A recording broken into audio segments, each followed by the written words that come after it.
सुखबीर सिंह जौनापुरिया ने महिला का नाम क्या पूछा कि नाम सुनते ही वो भड़क गए और तीनों महिलाओं को कार्यक्रम से बिल्कुल अलग थलग बिठा दिया गया। तो आप समझिए, किसी कार्यक्रम में पहले कंबल छीन लेना और फिर महिलाओं को दूसरी जगह ले जाकर बैठा देना, क्या ये महिलाओं के पक्षधर पूर्व सांसद हो सकते हैं, नेता हो सकते हैं? जौनापुरिया ने पहले उससे पूछा, क्या नाम है तेरा? महिला ने कहा, सकुरान खान। और उसके बाद आप देखिए किस तरीके से इनके तेवर बिगड़ते चले गए। क्या नाम तेरा?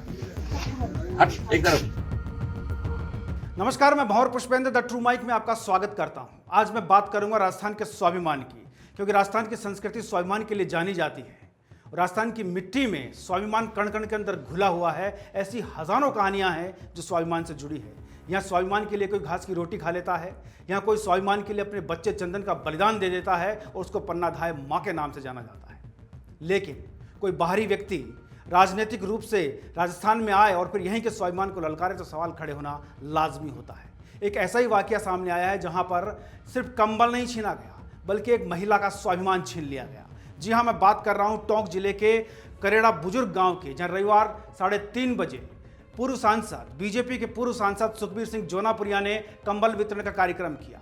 कार्यक्रम अच्छा था। उतरती हुई ठंड में कंबल बांटे जा रहे थे। चूंकि वो यहाँ के रहने वाले नहीं है, इसलिए यहाँ की भौगोलिक परिस्थिति को भी नहीं जानते, भौगोलिक स्थिति से वाकिफ नहीं है कि यहाँ कब सर्दी होती है और कब गर्मी होती है। राजस्थान बेशक गर्म है, लेकिन बेशर्म नहीं है कि किसी की थाली से निवाला छीन ले, किसी को कंबल उड़ाकर उसका स्वाभिमान उतार ले। और आज ऐसा किया बीजेपी के पूर्व सांसद, बीजेपी के वरिष्ठ नेता सुखबीर सिंह जौनापुरिया ने। करेड़ा बुजुर्ग के अंदर महिलाओं को कंबल बांटे गए। कंबल बांटने के बाद जब पता लगा कि महिला मुस्लिम है, तो मुस्लिम महिला होने के नाते पहले उसका नाम पूछा गया। क्या नाम तेरा? हट एक तरफ। कि आपका नाम क्या है? जब महिला ने अपना नाम बताया और उसका उच्चारण मुस्लिम आया, तो एकदम से सुखबीर सिंह जौनापुरिया भड़क गए और बोले कि नहीं, इससे कंबल वापस ले लीजिए। कंबल वापस ले लिया गया। सिर्फ एक महिला नहीं, उसके अलावा भी 2 महिला और थी जिनसे वो कंबल वापस लिए गए। कुल मिलाकर 3 महिलाओं से कंबल वापस ले लिए गए।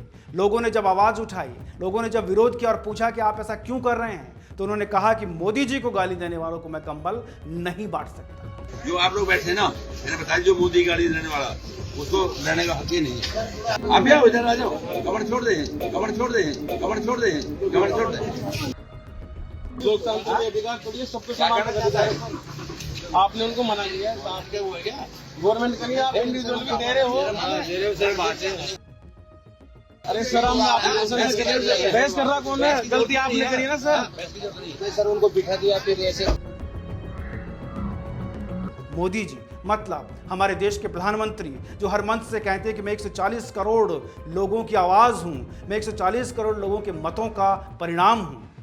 लेकिन यहां सुखबीर सिंह जौनापुरिया ने यह घटनाक्रम घटित कर यह साबित कर दिया कि मुस्लिम सब मोदी विरोधी हैं। ये सवाल है सुखबीर सिंह जौनापुरिया से सीधा सीधा द ट्रू माइक का। ये सवाल है बीजेपी से सीधा सीधा द ट्रू माइक का कि क्या वो बताएंगे कि सुखबीर सिंह जौनापुरिया की जो मनोस्थिति है, उसके मुताबिक क्या हर मुस्लिम मोदी विरोधी है? क्या लोकतंत्र में सवाल पूछना विरोध करना होता है? क्या लोकतंत्र में विरोध को कोई जगह नहीं है? हर मंच से बीजेपी बात करती है, बेटियों को पढ़ाओ, बेटियों को बचाओ। हर पोस्टर के अंदर बेटियों को बचाने, आगे बढ़ाने की बात होती है। महिला आरक्षण का बिल प्रधानमंत्री नरेंद्र मोदी लेकर आए हैं, लेकिन बावजूद इसके कुछ नेता जो अपनी हार की खींच मिटाने के लिए, चूंकि वो सांसद का चुनाव इस बार हार गए, और उस खींच को मिटाने के लिए उन्होंने दोषारोपण कर दिया कि मुस्लिम महिला है इसलिए मैं उसको कंबल नहीं बांटूंगा, और सबके सामने सार्वजनिक रूप से। क्या ये सही है? सवाल कई हैं, लेकिन जवाब ढूंढे नहीं मिलते हैं। क्या बीजेपी इसका जवाब देगी? क्या बीजेपी सुखबीर सिंह जौनापुरिया से पूछेगी कि महिला मुस्लिम थी इसलिए आपने कंबल छीन लिया? और सिर्फ कंबल नहीं छीना गया, यहाँ एक गरीब से उसकी ठिठुरन छीन ली गई। इधर बैठा, जो भी है ना, इधर बैठा। तो पहले बता दी, आप उधर बैठा। नहीं भाई, बुरा माने भला माने, बुरा माने भला माने, बुरा माने भला माने। खैर, फिलहाल इतनी सर्दी यहाँ पर नहीं है। भौगोलिक स्थिति से चूंकि सुखबीर सिंह जौनापुरिया परिचित भी नहीं है कि राजस्थान में कब गर्मी पड़ती है और कब ठंड पड़ती है। कंबल बांटने थे, चूंकि चुनाव लड़ने की तैयारियां जोरों पर है। लेकिन कंबल बांटने के साथ साथ आप अपमान बांट बैठे। आपने एक ऐसा अपमान बांट दिया जो राजस्थान की इस महिला के लिए कभी भी भूलने लायक नहीं हो। वो महिला कभी इस अपमान को नहीं भूलेगी। उसने सिर्फ एक कंबल वापस नहीं किया, बल्कि उसने अपना स्वाभिमान वापस कर दिया। और सुखबीर सिंह जौनापुरिया को याद रखना चाहिए कि राजस्थान की धरती है जहां स्वाभिमान के लिए लोग अपनी गर्दन तक कटवा देते हैं। ऐसे में इसके गंभीर परिणाम सुखबीर सिंह जोनापुरिया को भुगतने पड़ेंगे, ये सवाल उठेंगे। लेकिन बड़ी अजीब बात है कि इतना बड़ा घटनाक्रम होने के बाद भी अभी तक विपक्ष न सड़कों पर नजर आता है, न विपक्ष कोई सवाल खड़े करते हुए नजर आ रहा है। सिर्फ ट्विटर और सोशल मीडिया पर बयानबाजियां चल रही हैं। क्या किसी महिला के अपमान को लेकर विपक्ष सड़क पर नहीं उतर सकता है? क्या विपक्ष सिर्फ और सिर्फ नारेबाजी और गाल बजाने के लिए, सदन में बात उठाने के लिए, सिर्फ इसलिए कि बस फोटो बन जाए, वीडियो बन जाए और इतिश्री हो जाए? क्या किसी महिला के स्वाभिमान के साथ इतना बड़ा समझौता किया जाएगा? खुले में बोला गया। सुखबीर सिंह जोनापुरिया ने नाम पूछकर बोला कि नहीं, मैं इनको कंबल नहीं दूंगा। ये मोदी जी को गाली देते हैं। मतलब आप अपना टिकट चाहने के लिए क्या किसी महिला की इस तरह अस्मिता दांव पर लगाएंगे? क्या उसके स्वाभिमान को इस तरह ठेस पहुंचाई जाएगी? ये ऐसे कई सवाल हैं जो जिनका जवाब खुद बीजेपी के पास भी शायद नहीं होगा। सांसद महोदय चुनाव हार गए, लेकिन उनको नहीं भूलना चाहिए कि जब चुनाव के अंदर वो मैदान में थे तो वो बेटी बचाने और बेटी पढ़ाने की बात कर रहे थे। उनको नहीं भूलना चाहिए कि वो महिलाओं के वोटों से भी सांसद बने थे जब वो पहली बार सांसद यहाँ से बने थे। लेकिन अब जब चुनाव हार गए हैं, आगे चुनावी रणनीति तय करनी है, ध्रुवीकरण करना है, तो मुसलमानों को दरकिनार कर दिया जाए। क्या वो 140 करोड़ की जनता में नहीं आते हैं? ये ऐसे सवाल हैं जो सुखबीर सिंह जोनापुरिया को बैठ करके इस ठंड में सोचना चाहिए। हालांकि राजस्थान में इतनी ठंड नहीं है, उतरती ठंड में कंबल बांटे गए, तो आप समझ सकते हैं कि उनकी मानसिक स्थिति क्या है।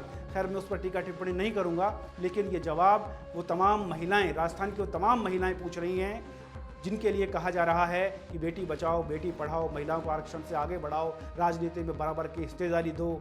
कई तरह की दीदी योजनाएं उनके लिए लेकर सरकार आई थी। लेकिन बीजेपी के वरिष्ठ नेता अगर इस तरह की बात करते हैं तो फिर सवाल खड़े होते हैं जिनका जवाब देना बहुत ज़रूरी है, और राजस्थान की जनता इसका जवाब लेकर रहेगी। क्या नाम तेरा?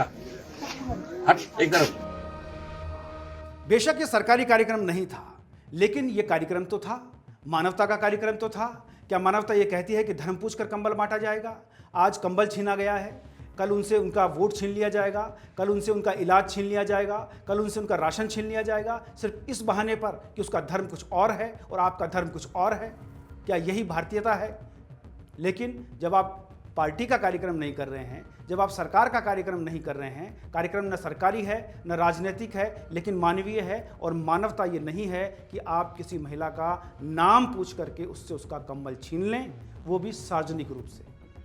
खैर, ये सवाल उठते रहेंगे, विपक्ष सवाल उठाए या ना उठाए, द ट्रू माइक के सवाल उठा रहा है। आपको क्या लगता है? लाइक करें, कमेंट करें, शेयर करें और हमें बताएं कि क्या हमने जो सवाल उठाए हैं वो जायज़ हैं। आप भी आओ, इधर आ जाओ। कमर छोड़ दे, कमर छोड़ दे, कमर छोड़ दे, कमर छोड़ दे।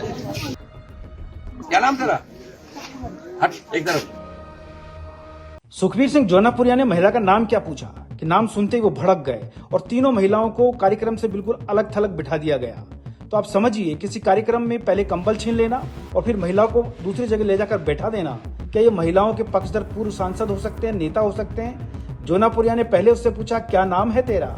महिला ने कहा सकुरान खान, और उसके बाद आप देखिए किस तरीके से इनके तेवर बिगड़ते चले गए। क्या नाम तेरा? हट एक तरफ।